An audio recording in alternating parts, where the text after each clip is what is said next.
and welcome to our webinar.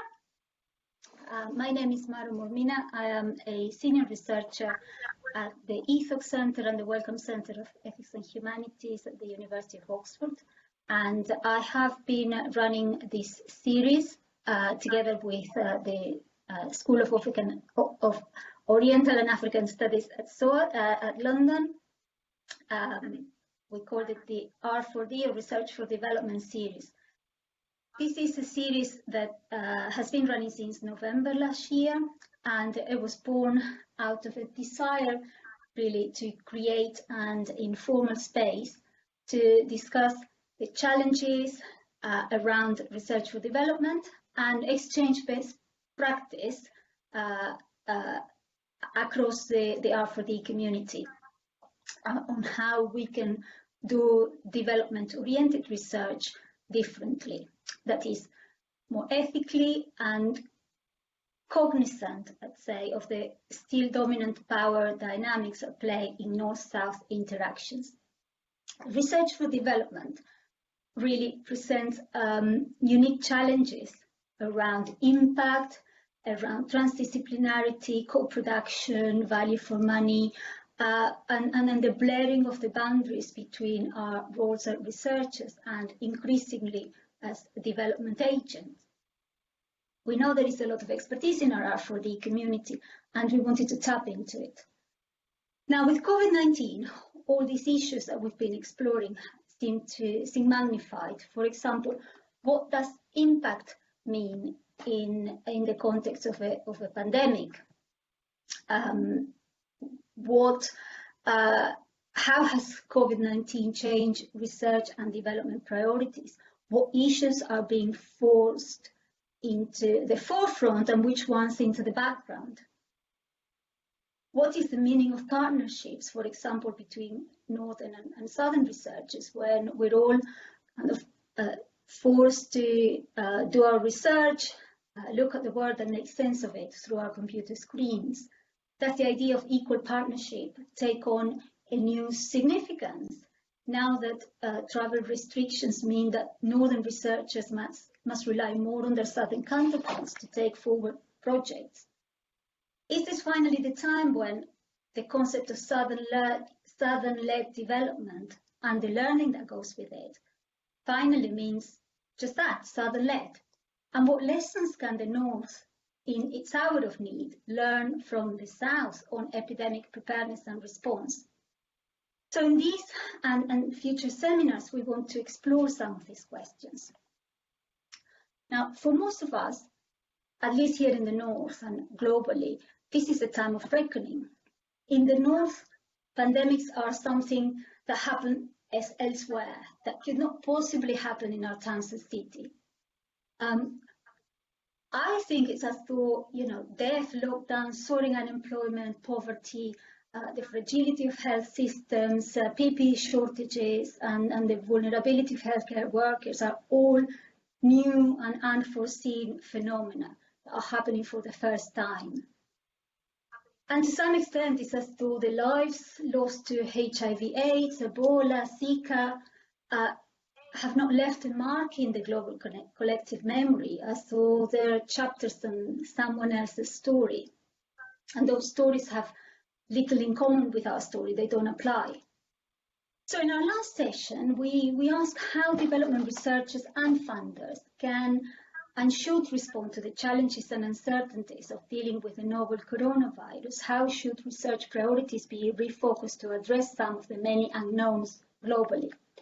But in these sessions, we want to take a different perspective, and we want to ask what sort of learning countries in the global South can share, many of which have shown remarkable levels of preparedness and extraordinary management of the pandemic. When the tables turn and knowledge can no longer flow from the West to the rest, what lessons do we need to learn? Is this sharing happening? And if not, why not? And what are the knowledge gaps still present and for which we need truly global cooperation and not isolationism? So, to explore these questions, we have a really distinguished panel of experts. spanning the 4 continents. And I'm going to introduce them to you briefly before handing over to them. So we've got Dr. Ifeanyi Nsofor, is the CEO of Happy Africa, a health research consultancy, and also Director of Policy and Advocacy of Nigeria Health Watch, a non-profit organization that uses informed advocacy and communication to seek better health and access to health care in Nigeria. He's worked extensively with governments, with local and international NGOs, and the private sector, and is currently leading research to document Nigeria's preparedness and response to COVID-19. So he's absolutely well placed to speak in this seminar. Ifeanyi is a thought leader in global health. He's written more than 50 opinion pieces for different publishers. And in March this year, he was recognized by Analytica to be among the coronavirus top 100 healthcare workers professionally. So Ifeanyi, we're delighted to have you here. We have Professor Judith Sutz. She's a full professor of science, technology, innovation and development and academic coordinator of the University Research Council, the University of the Republic in Uruguay. Judith is one of the leading voices in science and technology studies in Latin America, and is credited for having established the teaching of STS in Uruguay. She's authored more than 100 publications on topics including science and technology policy, innovation systems in Latin America, social inclusion and inclusive innovation, and innovation systems in small countries. Her work relates to the specific conditions for innovation and knowledge production under social uses.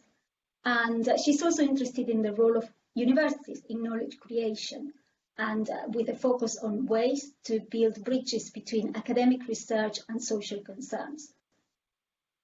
Judith, welcome. I'm delighted that you could join us. Dr. Renu Singh is founder and country director of Young Lives in India. Young Lives is an international study of childhood poverty coordinated by the Department of International Development here at the University of Oxford, which follows the lives of 12,000 children in Ethiopia, India, Peru and Vietnam over 15 years. Renu has over 27 years of experience in school management, teacher education, policy analysis and research, both in India and abroad.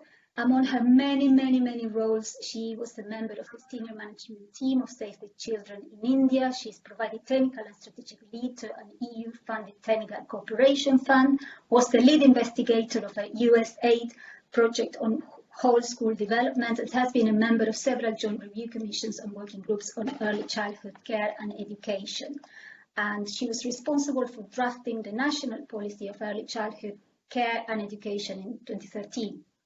Her main research interests remain early childhood development, gender and inclusion. She is a prolific writer with over 100 publications to her credit. Renu, it's a privilege to have you with us.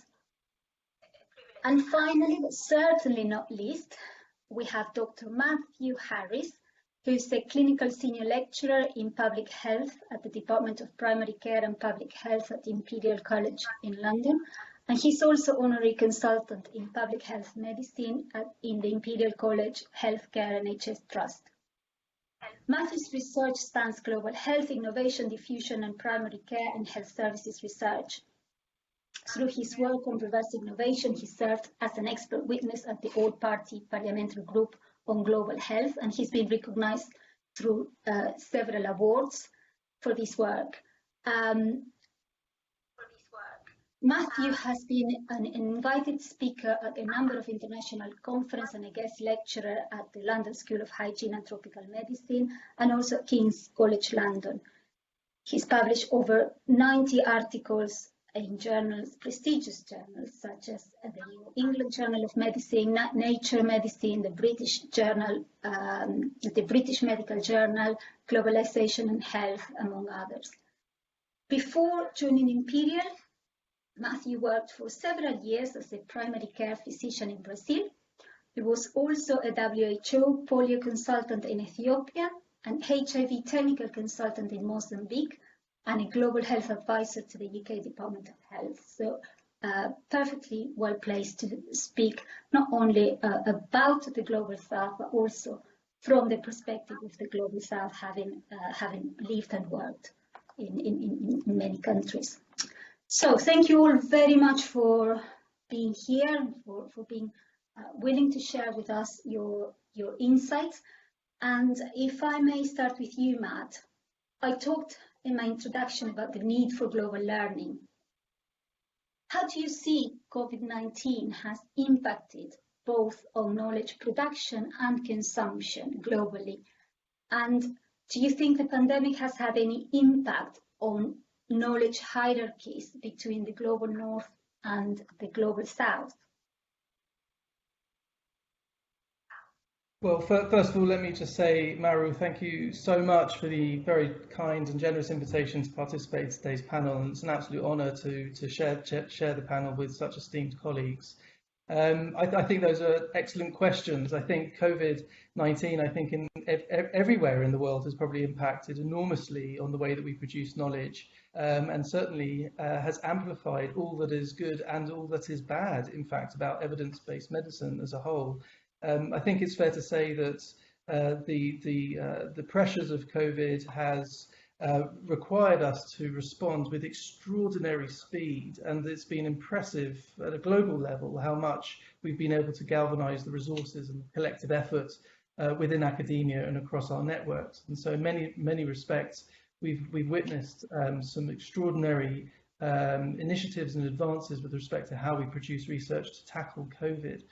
But at the same time, I think there's also been, we've amplified also some of the more negative aspects of research production, perhaps we might say.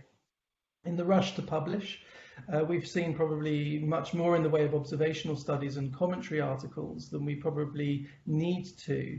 And in some senses with social media and so forth, that some of these commentaries in actual fact might be influencing agendas and political opinion, and public opinion rather, in a way that sometimes might be influencing policy more than we need. We know this because also there's a real paucity of primary research. Studies from University of Edinburgh analysing all the articles that have been published since the outbreak, approximately 12,000 of them, have shown that only 14% of these articles are actually primary research, and only 27% of these are actually peer-reviewed. So it really speaks to this issue around how there's a tension, I suppose, between the speed with which we need to react, but the quality of the research with which we're basing our policies. For example, of the 145 trials that are registered now to study hydroxychloroquine and its effects, only one apparently have actually provided a protocol for that. But then there are other, I suppose, issues, which is that COVID, perhaps out of necessity, of course, is really crowding out a lot of the other research that we need to be continuing to produce and consume. I think there's an overemphasis perhaps on pharmaceutical interventions to tackle COVID at the expense perhaps of really properly studying the impact of hand washing or social distancing and other environmental modifications. But also, what is the impact of COVID on research areas such as immunisation uptake, the impact of chronic disease on mental health? This is beginning to emerge, but of course it's going to take time before we see a lot of these findings come through. But also, I think COVID has also, in some senses, amplified other existing challenges of evidence-based medicine. So, for example, as many of us realise and appreciate, the issues around generalisability has always been a concern in evidence-based medicine. How do we really transfer the learning of research in one context to another? And how do we decide what's relevant for our context? And in some senses, in this context, it's become even more apparent that we struggle to generalise research from one setting to another, which results in, one might say, cherry-picking evidence or research that suits our own policies, what we call policy-based evidence to a large extent. And so this social political process around research in healthcare has become ever more apparent. And I think whilst we all know evidence doesn't speak for itself, we give it a voice, it's all open to interpretation. One of the challenges around COVID is that this has now become completely under the public gaze. I think the public at large has become to realise that science is not, in a sense, what's driving many of these policies. And whilst we all know that, I think for the general public, it's probably a new to some extent challenged, that they hadn't fully appreciated. So when we see paper-thin discourses, as we've seen in the UK, around following the science, people, I think, are now quick to realise that that's really not the case. The science isn't necessarily as clear, and our politicians don't necessarily, they aren't necessarily able to follow the science in the way that they should or could. But then I think COVID, and this is just my final couple of points here before we turn to the other speakers, COVID, I think, has really begun to challenge some of the established knowledge hierarchies that Maru, you mentioned in your introduction. We've really seen some extraordinary responses from both a public health and infection control point of view in low-income countries. We published a piece in Nature Medicine a few weeks ago looking at the different frugal innovations that have emerged from low-income countries in response to COVID-19, ranging from, of course, Rwanda providing a home-based testing kit for just $1. In the Philippines, the production of homemade face masks before it was even known about in the UK. In Thailand, producing acetate boxes to support intubation of patients if there's an absence of any personal protective equipment. But it's also not only revealed the extraordinary innovative capacity of those settings, but also revealed the fragilities in our own system, I think, here in the UK, without judging or criticising, but acknowledging that our own public health capacity has been eroded over time. Our track and trace system is underwhelming. Our NHS capacity was reached very quickly. Communities testing was abandoned very quickly. Afua Hirsch wrote in The Guardian just recently that we really are not paying attention to some of the innovative responses in low-income countries, in particular Africa, when we ought to be. And so I think one of the concerns here, just to set the stage, is COVID going to be sufficient to overcome these entrenched hierarchies? I think we've seen an awful lot of examples, at least in the UK, of exceptionalism, where our context somehow seems slightly different to everywhere else, and we should go it alone, and we're going to develop our own innovations and interventions because we have the best science and the best expertise and the best brains in the world. And I think this political rhetoric might be a little bit unhelpful when it comes to really identifying and understanding what the opportunities are to learn from low-income countries. We use the term reverse innovation, coined to describe the process of adopting innovations from low-income countries, and it's a horrible term, of course, because it's very pejorative in many senses, but it does serve to address the imbalance that we know exists around seeking opportunities to learn from low-income countries. And the more we do that, and the more we talk about it, then I think the more we might get used to actually doing it. So I'm going to end there. I'm really excited to hear from our colleagues on the panel what innovations and responses they've had in their settings. Thank you. Thank you, Matthew. Certainly a lot of food for thought in there, and we'll hopefully we'll unpack some of those thoughts in the Q&A part of the webinar. Before I turn to Ifeanyi, let me remind everyone that the chat function is available. So please, if you have questions for all or any of the speakers, you can post them through the chat function. There's also a Twitter hashtag, R4D series. You can use that as well if you want to post comments or questions. But so please feel free to interact with the panel also during the presentations. So we have the best minds in the world and the best science in the world. That's a thought to hold on to. So I'd like to turn to you, Ifeanyi, because when we talk about reversing these knowledge hierarchies in the context of COVID-19, one cannot help but reflect on the fact that the African region has seen more than many outbreaks. If we look at your country, Nigeria, I think it's fair to say that both the health system and the research system have shown remarkable agility in their response. You can see that in the statistics, 17,000 or thereabouts cases and just over 450 deaths since March. So what lessons does Nigeria offer to the rest of the world? And are these being shared? And if not, why not? Okay, so Maru, thank you again thank you so much for having me be part of this talk today. And And I think, an excellent background has been set, from the, previous speaker. So I thought that it was important for me to start with this particular slide. This is from the WHO African region. And the current data, as at this week from the WHO African Weekly Bulletin on outbreaks and other emergencies, shows that the African continent is currently dealing with 104 infectious disease outbreaks, including COVID-19, and also 10 humanitarian emergencies. And I felt that it was important to highlight this to show that for the global North, to acknowledge, the fact that Africa as a continent is dealing with so many infectious diseases, and at the same time, trying to also manage COVID-19 as it were. And I want to point out just two countries from here. First of all, my country, Nigeria. If you look at Nigeria, Nigeria is dealing with, a cholera outbreak, at the same time, the Lassa fever outbreak, measles outbreak, yellow fever outbreak, in addition to COVID-19. And also, Nigeria also has a humanitarian, problem happening at the northeastern part of the country. And if you look around Africa, Ethiopia is also dealing with COVID-19 in addition to cholera, measles, yellow fever, and also Guinea worm.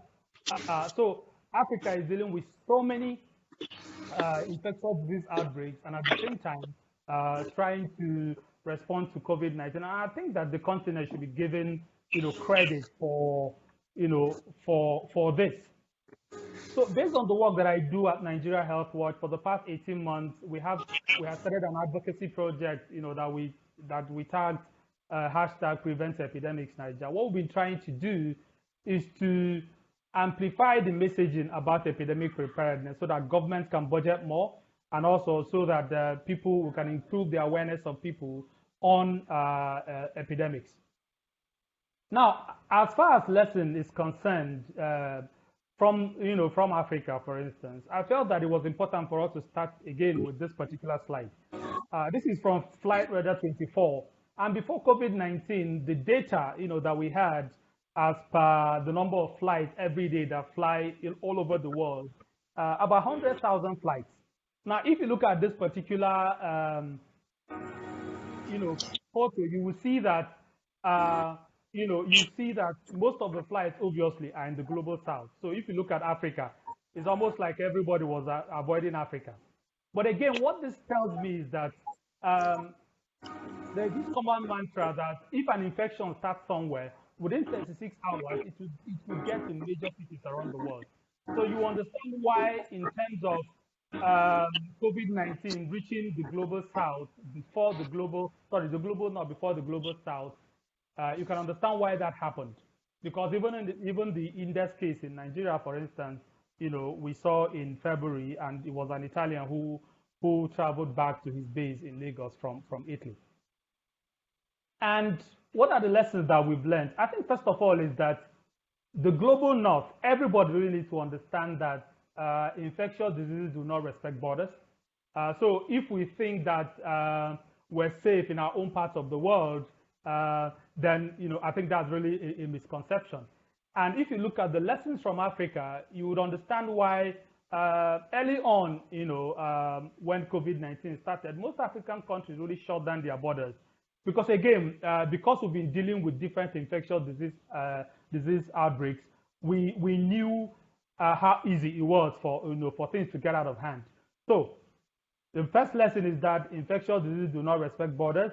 For COVID-19, it was important to close borders, but also to collaborate and share information. I think this is something that the African Union is also leading in Africa, the African Union through the Africa CDC, to ensure that interventions by different countries are also coordinated through that regional body.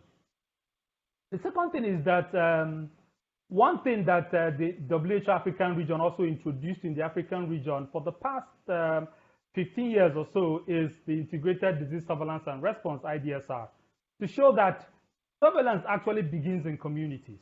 So the structure in such a way that when there is an infectious disease outbreak in a particular community, you have community monitors that can pick this up and escalate it to the health facilities, to the local council, to the state, as well as to the national level, which is what happens in Nigeria, for instance. And also, apart from that, using an indicator-based surveillance system through the IDSR, also event-based surveillance is also something that I know that several countries in Africa have introduced. So just searching through, the news and other on social media to see what is it that is happening, so that we can actually get ready and trigger a response as quickly as possible. Another thing that we've done very well this particular outbreak is that several African countries have also activated public health emergency operation centers, at the subnational level. Because what this means is that those are committees that ideally, take the lead in, infectious disease prevention, response, detection, so that when these things happen, you don't really wait for the national level to begin to trigger a response. This is something that I think a number of African countries, do well. And obviously, experience is the best teacher. I mean, we deal with all sorts of infectious disease outbreaks. Because of that, I think in Africa, we have a high index of suspicion. Because again, apart from dealing with different outbreaks, we are aware that we have all sorts of limitations in terms of human resource as well as funding and all. So it's really important that some lessons we've taken away from Ebola outbreak that we're still dealing with in DRC, for example, and also from the polio response, because the polio structures that were put in place over so many years, are also structures that we're using to respond to COVID-19 and other infectious disease outbreaks. And for us, for my firm, EpiAfric, we evaluated the African response to Ebola outbreak in West Africa in 2015. And one thing that we saw, obviously, was what led to that particular outbreak was really the weak health system across the West African sub-region, not having some of these processes that we have now in place as at that time. And I'm happy that after that particular outbreak across West Africa, our willingness and investment to detect and respond to infectious diseases actually, grew. And so if you look at the way that African countries have responded to this outbreak, the question is that why is the global north not inviting us to support, their response in the global north? Why are they not inviting experts from the global south? Because I remember when we went to Guinea, Liberia, and Sierra Leone doing this particular evaluation in 2015, I mean, there were all sorts of experts from different parts of the global north supporting those countries to respond and manage that outbreak. Why is this not happening at this point in time? That's the question I hope that we're going to answer. Having said that, there are gaps. So, in as much as Africa seems to have responded to this, I think we still need to invest more in epidemic preparedness. Because again, if you look at funding generally for different infections, they are beginning to wane. Most of the funding are going to COVID-19. So African governments must really invest more in epidemic preparedness. And we've seen the role that the private sector can play in supporting this funding. And look at this, based on the database on coronavirus research across the world, there are about 1,543, active clinical studies, but only 49 is in Africa. Out of that 49, 46 is in Egypt, which is not part of sub-Saharan Africa. So essentially, it's only 3 clinical, studies involving COVID-19 that are actually taking place in sub-Saharan Africa. So based on what Harry said about generalizability of results, how would you want to generalize whatever results that will come out of these studies if a continent of 1.3 billion people only has 3 studies going on? And again, we're talking about vaccine, for COVID-19. How are we going to ensure that this is equitably distributed? Because several countries are already, that wealthy countries are putting aside money to kind of, book vaccines for their people.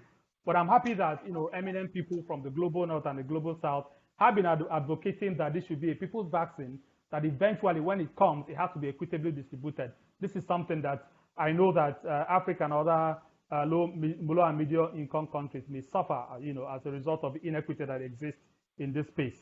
But ultimately for us, the work we do in Nigeria Health Watch, for example, in advocacy, we've realized that part of the challenge that we have in Africa is that there's widespread poverty. There's, very poor health seeking behaviors. But ultimately, there is no access to healthcare for most people. There's no universal health coverage in most countries in Africa.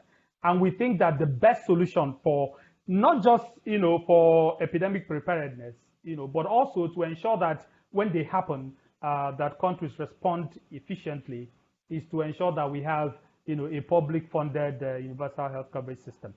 So I'm going to stop here for now, and hopefully, when we get to questions, I'll be able to respond to some of the questions that may come up. Thank you. Thank you so much, Ifeanyi. Certainly, you paint a very complex picture between the expertise that's already there and that is not shared, and the still, very pressing needs of African countries in terms of funding and strengthening, further strengthening research systems. I hope we can unpack some of these issues during the question and answers. But certainly your message about, why is the South not invited to share their lessons it's been received loud and clear. So thank you. So talking about sharing lessons, Uruguay does not have a lived history of pandemic. However, it's been very successful too at containing it. Just over 800 cases and only 24 deaths recorded. Of course, you might argue it's a country with a small population, but still this is a success story, particularly considering that it shares a significant border with Brazil. So again, I think this speaks of agility, adaptation and innovation. And I wonder, given that academia is your object of study, Judith, how do you see the role of the academic community in changing and adapting to respond to the challenges of COVID-19? We talked a lot about research capacity strengthening in the Global South, and this is something that, despite all of the rhetoric, is still construed very much in unidirectional terms as technical assistance from the north to the south.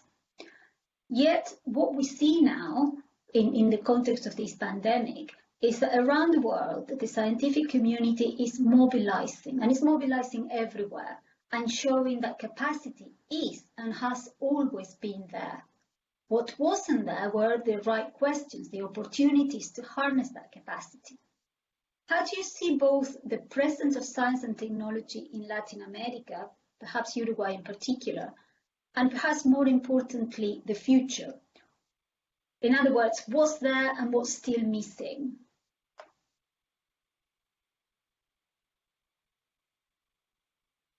Right. We can't hear you, Judith.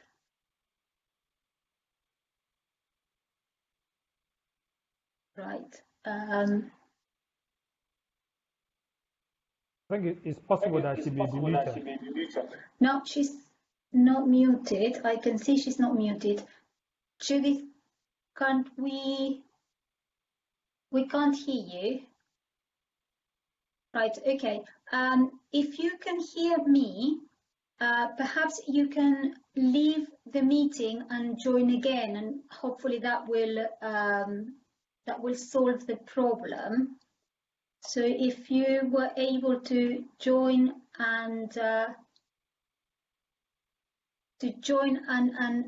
leave and rejoin again, that might help.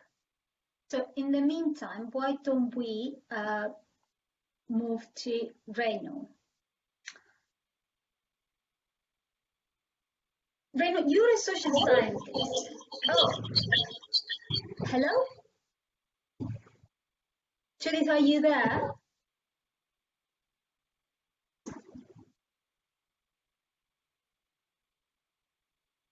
Okay.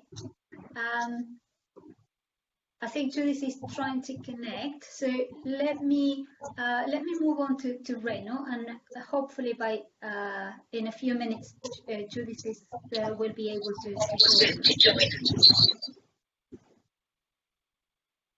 Right. Sorry, can you hear me? Oh yes, we can hear you. Fantastic. Yes, we can hear you.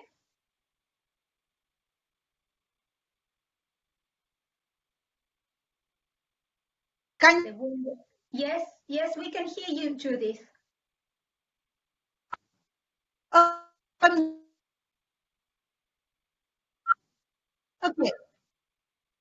First of all, thank you a lot. I'd like to make 5 points. The first one is, what is 19 from the point of, sorry. Judith, we can't hear you. It's the connection doesn't seem to be very good. I suggest that you leave the meeting and join again, and hopefully this will solve the problem. So your voice is coming quite is quite interrupted. So if you didn't mind just leaving and joining again, we can see if this solves the problem. Is that okay?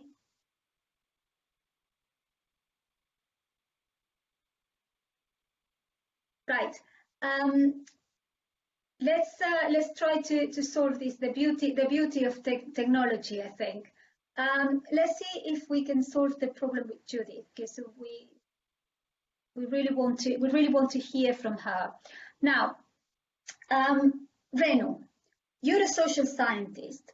I have some thought of my own with regards to this pandemic, because I think that COVID-19 has been largely framed as the health problem. And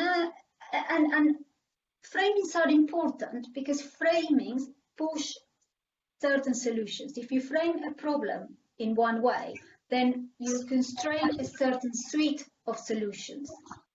We want to see COVID as a biological threat, I think, because seeing it and framing it as a biological threat gives us a sense that we can control it through vaccine development, through quarantine, school closures, business closures, travel bans, etc.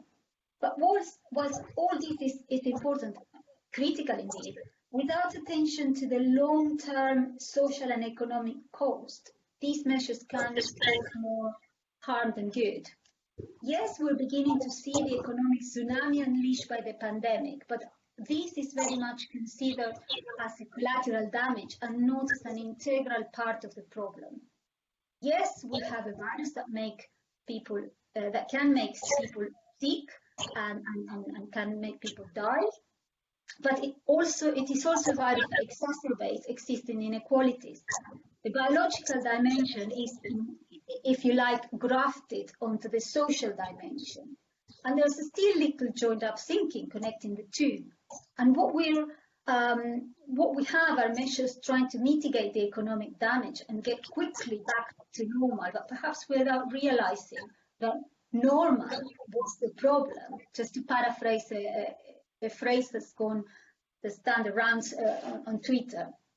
And so what we need is a new normal, and we cannot imagine what this new normal might look like just with the tools of epidemiology and virology and so forth. So framing COVID as a health problem has given greater relevance to certain types of knowledge, and you can see this, for example, in the composition of government advice, the disciplines and the scientific experts that are being catapulted into the limelight. And other types of knowledge, the knowledge needed to reconstruct society, is still not recognized as relevant in this pandemic. So you're a social scientist, you have advised governments on social problems, so these issues are really close to your heart.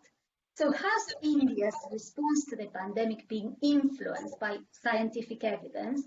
And do you want to comment on how important the social sciences are in bringing attention to local context and the framing of global responses, for example, through global guidelines? Thank you so much, and thank you for inviting me onto this panel. We just heard the health experts, and I am no health expert, like you rightly said. I am a social scientist, but in terms of looking at how India, which is 1.3 billion population, has responded to the pandemic, especially in terms of the scientific research that we've been able to put forth. I think we've done, the scientists have really upped their game and upped their ante to actually address some of the issues, whether it is, looking at, so we have, for example, a focus, the Serum Institute of India is now doing production of the vaccine that is being developed currently being trialed by the University of Oxford. We've also the Indian government has actually cut down some of the regulatory maze for faster clinical trials and boost research and innovations, whether it's in vaccines, diagnostics, or therapeutics. Also, the NITI Aayog, which is, highest policy think tank in the country, is looking at developing a common platform for all the regulatory approvals within a time frame of 90 days now. And in order to bring together all the regulators on a common platform. This was largely missing pre-COVID. And we also find that, for example, we've got 10 premier research institutes studying a mathematical modeling for COVID-19 because we do want to look at probable estimates for transmission of the virus and respond to it. And, I hope this will also include heterogeneity of the population and socioeconomic factors and migration trends, because that is what is so important, given that, at the moment, you must have all heard and seen on television some of those visuals which are actually heartbreaking of families and young children walking hundreds of miles, migrant workers trying to go back, reverse migration that happened because hundreds and thousands of people in cities and towns lost their livelihoods due to the lockdown, which had to be done to not allow this to completely go out of hand because our health systems weren't really prepared.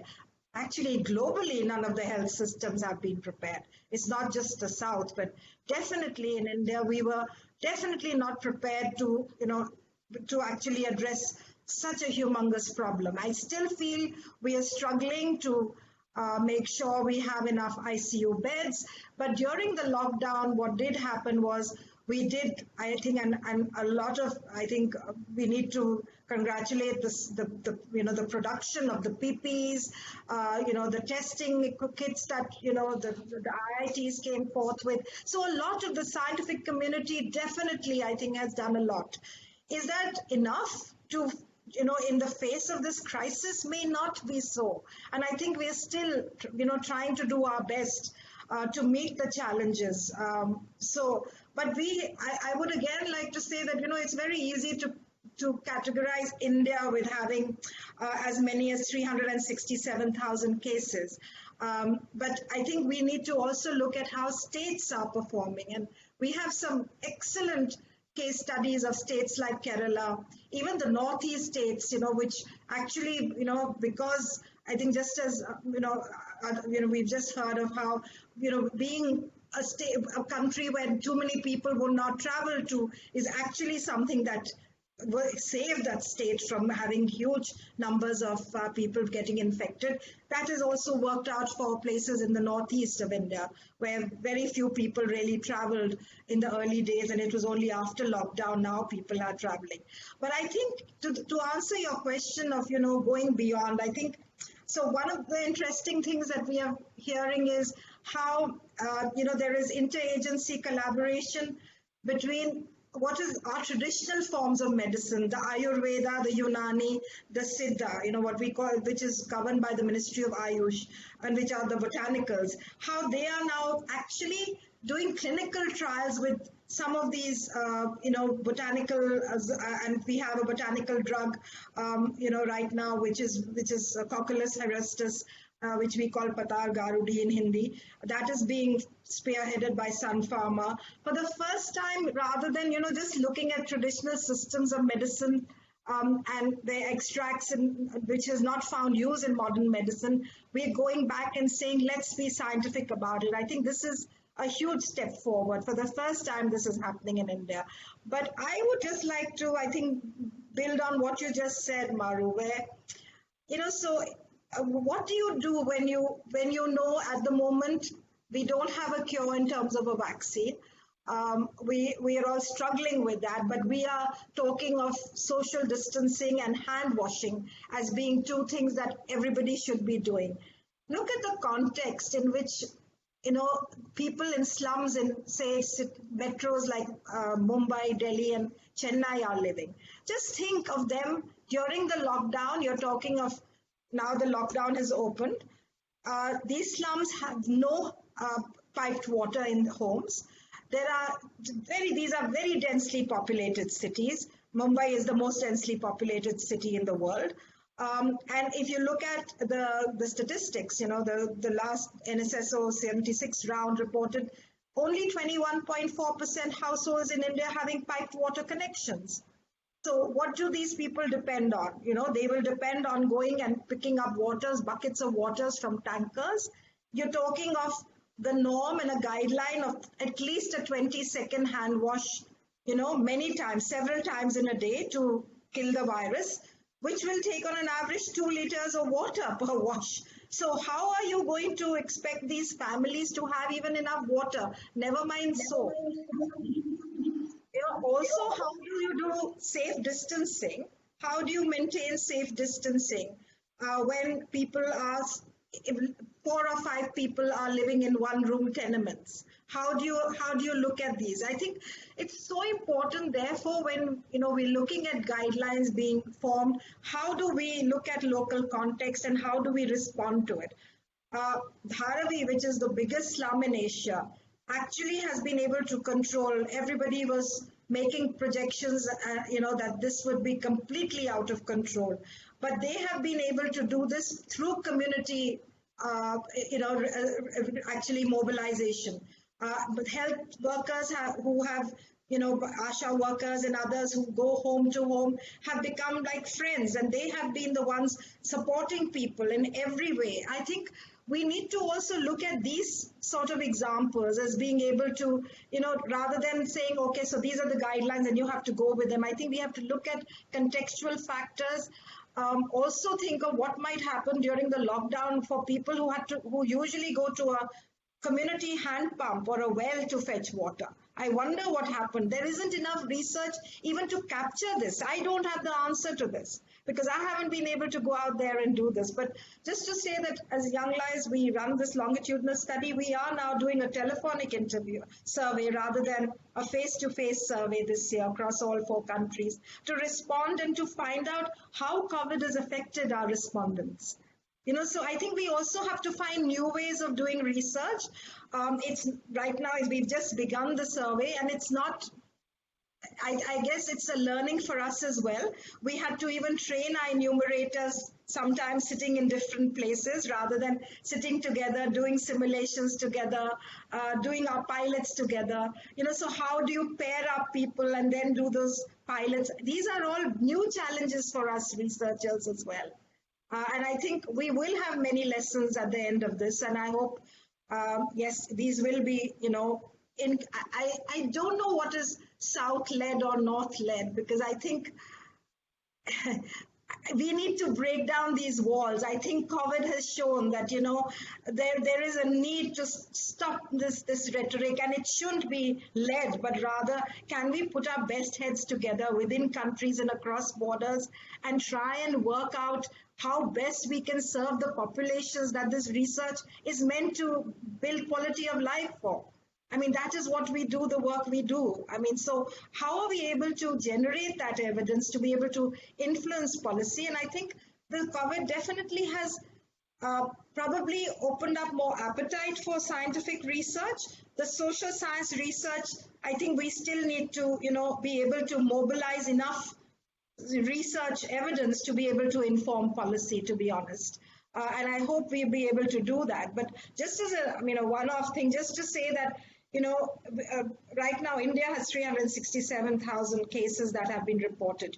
UK had 299,000. I'm not comparing, but I just want to say we have 12,277 deaths vis-a-vis 42,000 deaths in UK. I don't think we're doing everything right, but there must be something that is either we're not counting enough Or if we are counting the numbers, is there something that we are doing right? I don't know. So we've got to wait and see and answer those questions. And put our best heads together. Absolutely. I love that. Yes. Put our best heads together, regardless of where those heads are located. Fantastic. Thank you, Renu. Let's go back to Judith. Judith, can you hear you? Can you hear us, and can we hear you?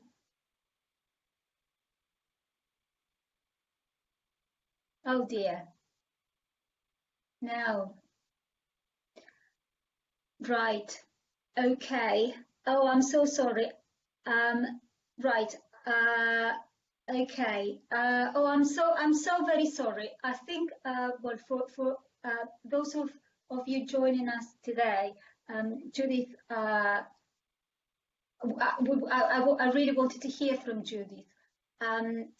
Perhaps what I can do is try to connect to Judith at another time, and we'll do a we will do a little, perhaps a small interview with her, and I will post it. Okay, now we're almost run out. We're almost at the end of the session. I don't want to take too long, but perhaps Matt, if I can return to you, and if I can hand over to you your thoughts about what you've heard so far, and your reflections, and perhaps we can start wrapping up with your reflections, and then maybe if people have some questions, we can have a quick round of questions and answers. Well, thank you, Maru, and thank you both, of course, to Fanny and Renu, and very sad that we weren't able to hear from Judith, of course. But I mean, I'm just struck, I think, by something that Fanny said, which was putting the question, why is the global north not asking for help from the global south? That really struck me, because I think, firstly, it's true. Why are we not? And as you've both indicated, there are many reasons why we ought to be looking more to the global south. And speaking from the perspective of a global north person, so-called, it shocks me, frankly, on a daily basis why we're not doing that. We look to Sweden and France and Germany and America and Canada and so forth, but not to countries in Africa, and not to South America, and not to the Indian subcontinent, and there's no good reason why not. So I think there are these lasting legacies around knowledge hierarchies that definitely need to be addressed. I think it's very clear that your experience, long-lasting experience around community responses to infectious diseases and surveillance, are far superior to that which we have in the UK, without doubt. You know, your responses to dengue and Ebola, of course, in West Africa proves. Ethiopia, for example, they were able to conduct household visits to everybody in Addis Ababa, a population of 9 million, in 10 days. In India, you've been able to repurpose your entire rolling stock of trains as beds, hospital beds. These sorts of responses are extraordinary, and we find ourselves in the UK just unable, to a large extent, to respond in that way, effectively, rapidly, systematically, and it's exactly what's required in a public health emergency such as this. Countries such as the UK are often looked at as if being you know, sort of expert and with a well-developed system and so forth. And what people don't often realise is that we actually have a highly fragmented system that's very bloated as well, and very inefficient. And so I think there's something fundamental here around how we are perceiving need in these two different contexts, global south versus global south versus global north. And of course, it's very easy, perhaps, to look at countries in the global south and think there's just so much need, and you know, we need to be helping them and so forth, and that's what leads to that sort of directionality. But it's only really when you work within the UK context and you know it inside out that you realise that there are just so many opportunities to actually be learning from the expertise from our global south colleagues. But where are the voices advocating for that. And so one of the second things that struck me by Fanny's comment wasn't that why aren't the global north asking for help from the global south? One of the things that struck me the most was actually that he asked the question at all. We've just not been hearing from the global south that the global north needs to be listening to us. And we need more of that, in actual fact. We need more people exhibiting the responses through this COVID epidemic in your context and showcasing them to us so that we can just see just exactly how effective they are. I don't think it's just about individual responses either in those sorts of exemplary, sort of instances. Because of course, translating specific examples of specific innovations is challenging in its own right. But what we can certainly learn in the North is how do you innovate in that way? How do you innovate in a frugal way? How do you deliver these systemic responses at scale, at speed? What is it that you're doing that we should be learning from? What are the kind of institutional structures that we require? How do you capitalize on low regulatory systems and barriers? We have a very, very complex regulatory system in the UK that really gets in the way of adapting things and adopting things at speed. So how should we be learning from you in that regard so that we can be more nimble and more effective at our responses? I'm optimistic to some extent that COVID is helping us to see these opportunities. And I think certainly there's been much more in the zeitgeist around how we should be learning from the global south. I'm equally slightly pessimistic that these are deeply entrenched systemic frames and biases that might take a long time to overcome. And there are parallels, of course, around what we're seeing in the decolonizing movement and, of course, in other areas of social injustice. I'll just point you towards an article that just came out today by Professor Jerry McGibbon in BMJ Leader that talks exactly about the kind of reframing that we need in the global north to be able to adopt responsiveness and response mechanisms in the same way that you see in the global south, the sort of innovativeness and creativity that we see extensively there. And he talks about the reframing of what need means, our reframing of risk, and our reframing of resources. And we need to see ourselves here in the global north very much as a resource poor setting, and increasingly so as a result of the COVID pandemic. Thank you, Matt. Certainly a good summary and feedback on the presentations we've heard. I'd like to invite people to post questions. I mean, we have a couple of minutes, and because perhaps I haven't seen anything coming through the chat, if any of you would like to unmute yourselves and ask directly a question, please, if you raise your hand, I can invite you to ask a question. In the meantime, I have a very short question for all of you, really, because what I'm hearing is some dichotomies between not just expertise on where it is located, the north versus the south. We have the dichotomy between, the sciences or the hard sciences and the social sciences. But more importantly, we have the dichotomy between the transfer of knowledge, the generalization of knowledge that can, be transferred from north to south and south to north, but also the importance of context, as Renu very loudly and clearly argued for.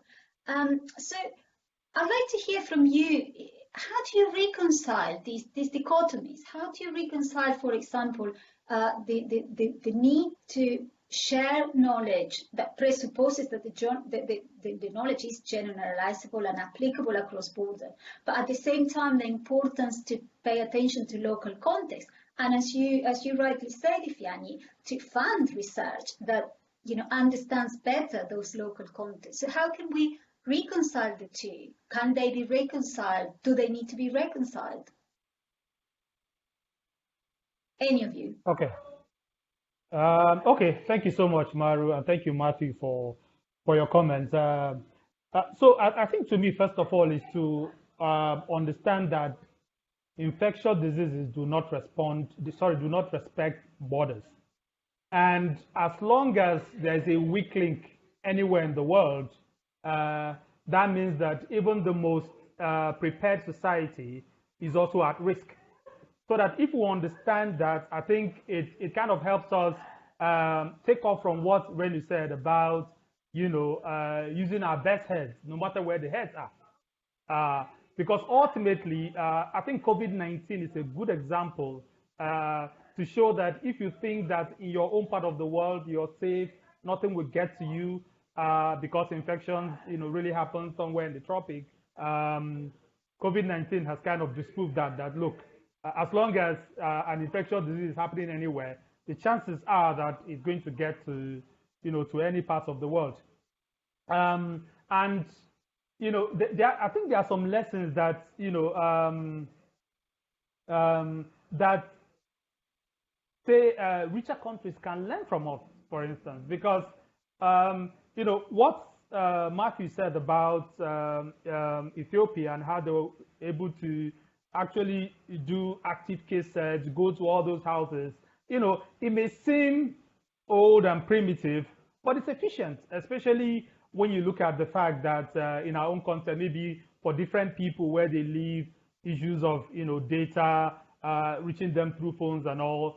But again, having a system of health workers and volunteers that are willing, to actually be the foot soldiers that you need to get to those places.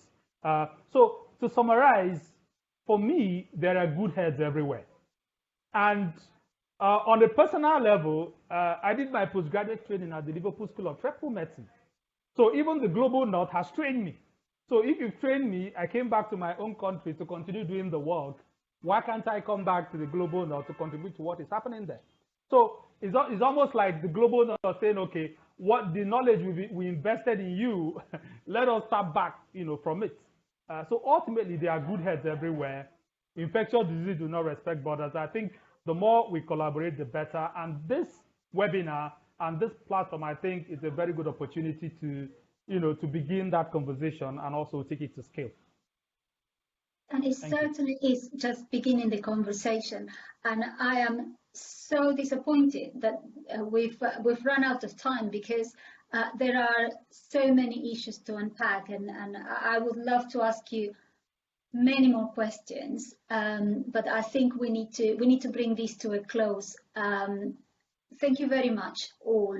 I hope we have another opportunity to bring you back and continue this conversation, which, as I said, we've only started to scratch the surface.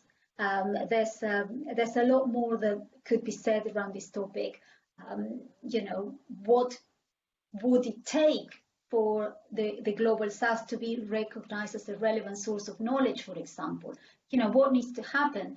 You talked, Matthew, about entrenched hierarchies that are very difficult to dismantle. Well, what does it need to happen? What do we need to do to contribute to this breaking down of hierarchies? I mean, just today, we had, here in the UK, the news of the Cecil Rhodes statue being finally removed from one of the Oxford colleges. Okay, it's highly contentious. Many might see it as symbolic, but it's one step forward in the recognition that these hierarchies have no longer a place in our modern history. So thank you so much, everyone.